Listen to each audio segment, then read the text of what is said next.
Hello, property nomads. Hope you're well. We recorded an episode a little while ago explaining that there is going to be an oil boiler ban that's proposed from 2026, and that's going to affect about 1.7 million households, predominantly people that live in rural areas that have no access to mains gas, that rely on kerosene or heating oil in order to heat their homes. Now, as you're probably aware, this is all being done under the guise of carbon emissions and climate change and climate emergencies. And a lot of people that have oil boilers have thrown their hands up in the air and are fighting back on oil boilers. And they're fighting back on the proposed banning of oil boilers. There's an interesting sample, basically, that's happening down in Cornwall in a tiny hamlet called Kellerhand. For those that aren't UK based, a hamlet is really a tiny, tiny village. And the headline's slightly misleading, but we'll go through the article. And it says, the Cornish hamlet exposing the flaws in the net zero oil boiler ban. I don't think that's a fair representation of the article, as we're going to find out. So as we said, oil boilers are meant to be by 2026, replacing a broken oil boiler like for like is set to be banned. Obviously, this isn't very good because if you live in an area where you rely on oil, then you pretty much your only other alternatives are going to be bottled gas or gas in big containers. So basically non-mains gas, and that's very expensive, or being pushed down the path of installing a heat pump, which doesn't work for all sorts of homes and all sorts of reasons. But what this hamlet in Cornwall have been doing is taking part in a landmark trial using cooking oil recycled from factories, and this hydrotreated vegetable oil, and this form of renewable diesel, and it's created by taking waste fat and feedstock and processing it using hydrogen. Now, I don't know how energy intensive that process is, but so far so good. The chemicals already being used in transport. Apparently McDonald's already recycles its waste cooking oil for use in trucks. So every time you see a McDonald's truck up and down the motorway, chances are it's running off of the hydro-treated vegetable oil. Official figures, whether you want to believe them or not, it's up to you, show that vegetable oil produces 88% fewer carbon emissions than kerosene. Kerosene being the normal choice for home heating oil. Boilers in Britain need only to be fitted with a nozzle compatible with the recycled oil. Again, so far so good. A process which costs around £500 and takes an hour. Don't know about you, but that sounds like a business opportunity to me. Putting a nozzle on a boiler that costs £500 for the hour. Sounds great to me. So in this tiny place in Kellerhand, there's about 50 homeowners taking part in the trial. So far it's seen that vegetable oil successfully substituted for kerosene. And one of those buildings includes the local chapel.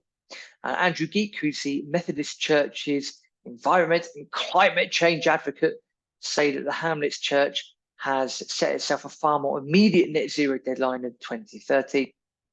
There's a couple of chapels using oil. He's basically saying that there's about 150 churches in Cornwall. A majority of them are off-grid.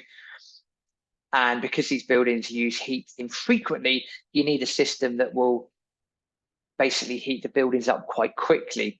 He says you cannot get that with heat pumps. And that's very, very true.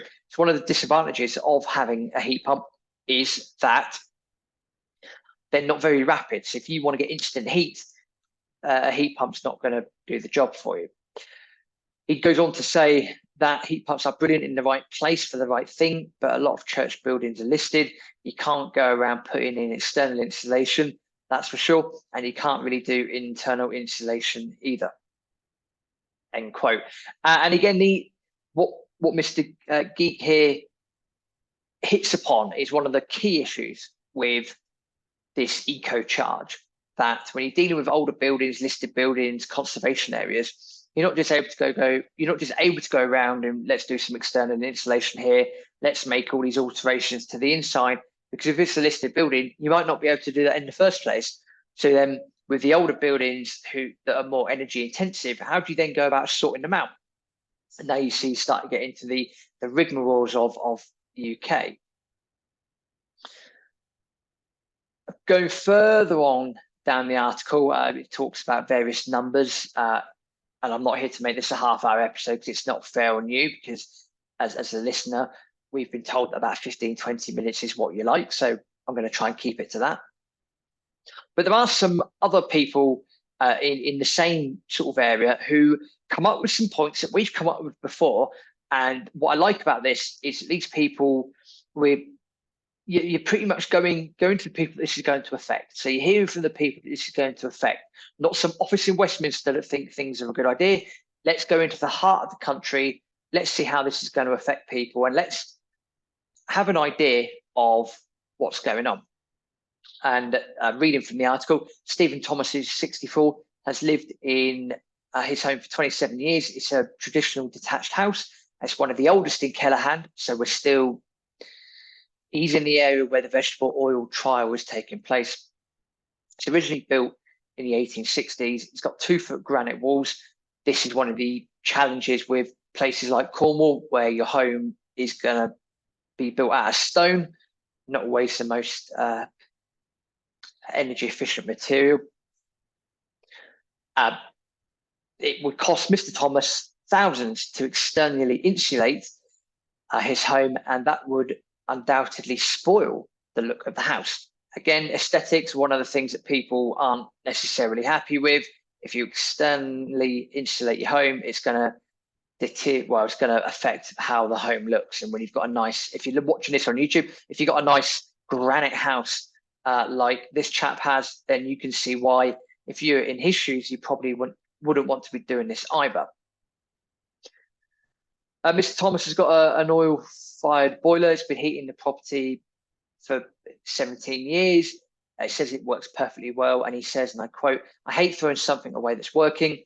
That boiler could go on for another 5 or 10 years, and it's serviced every year." Absolutely. If it ain't broke, don't fix it. We then go on to Mr. Biggs, who's 74. He lives in the bungalow that was built in 1981. He also lives in Kellerhand, where this trial is taking place. But he's running into issues with planning regulations when faced with the prospect of parting with his oil boiler. A planning law dictated that his home had a low-pitched roof when it was built. Don't ask me why. And this would have to be entirely retiled to accommodate the loft insulation necessary for a heat pump. You're probably saying, Rob, why do you need loft insulation for a heat pump? With how the heat pump is designed is that it makes an assumption that your walls are insulated, that you have possibly some floor insulation, and that you have some form of loft insulation. So you have as much insulation around the home as possible, because when the heat pump is in operation, that means as much heat can be retained within the home as possible. So if you do have too thick granite walls, or you don't have loft insulation, or you might not have floor insulation, then if you've got a heat pump, you're effectively, that heat's going to come into the home. It's just going to go out through the walls. What's the point? For want of a better way of putting it, you're just wasting a lot of cash unnecessarily. Mr. Biggs says, and I quote, "Building costs have gone up since Brexit. Just the renovation alone would cost me £40,000 before you account for a new heating system." He says, "In 3 years' time, the government is saying, thou shalt not have an oil boiler. Thou shalt only have an air source heat pump." End quote. That was probably my favourite quote of the lot. He then goes on to say, really, if it were a socialist government, I would understand it, but I'm not expecting to hear that from a conservative government. From a practical point of view, from a cost point of view, it's just never going to happen. End quote.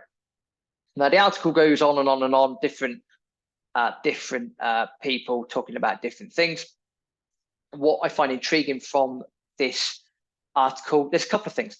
Number one, you know from listening to the podcast that my opinions on climate change and climate emergencies are probably quite contrarian to the masses. So that's probably point number one. Secondly, when your back is against a wall and you're trying to do something, what I find and what history has shown, that sometimes the advances in technology can be quite useful. So if there is a way to not use kerosene and to use this hydrotreated vegetable oil, and that does produce less carbon emissions, and it doesn't smell as bad, for example, although I quite like the smell of kerosene. But let's just say it doesn't smell as bad at all, then fantastic. You hold your hands up and go, well, technology here is working in our favor. It's a win-win situation for everyone.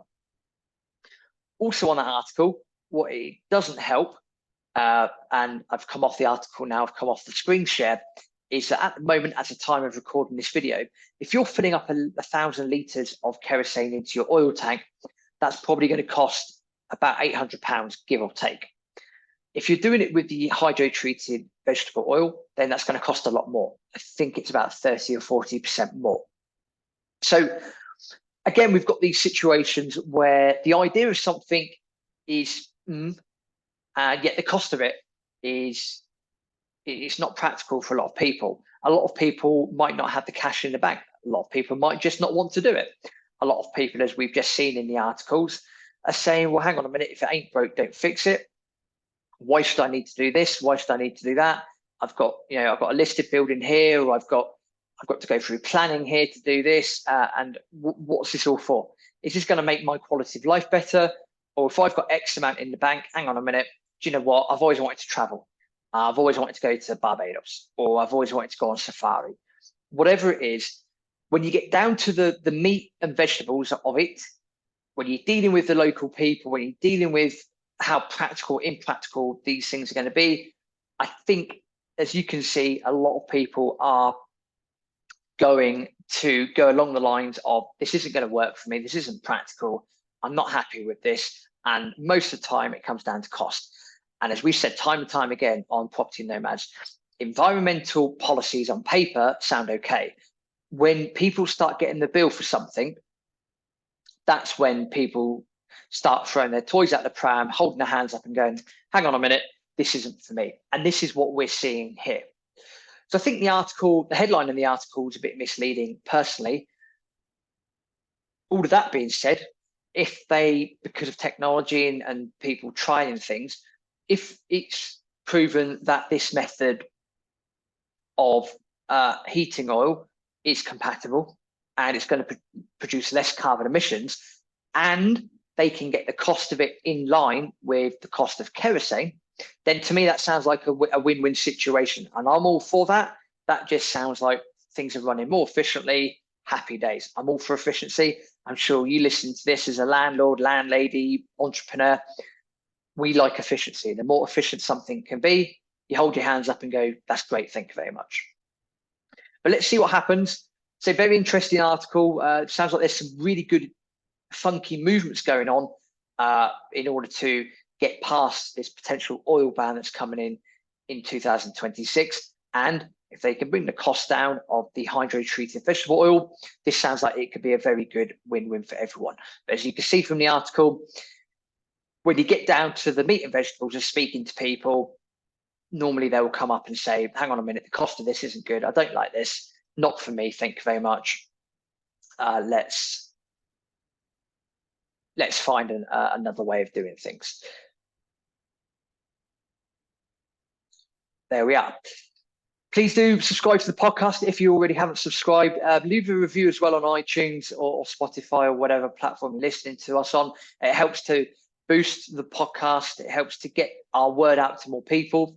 Do go and head over to the YouTube channel as well. Subscribe to the YouTube channel and use that bell notification thing to get alerted when we do YouTube content. We try and do it as regularly as we can. Thank you very much for listening. Please share the podcast with as many people as you can. And yeah, we'll keep an eye out on this space and we'll see how that's going to affect housing moving forwards. Until next time, I'll see you in the next video.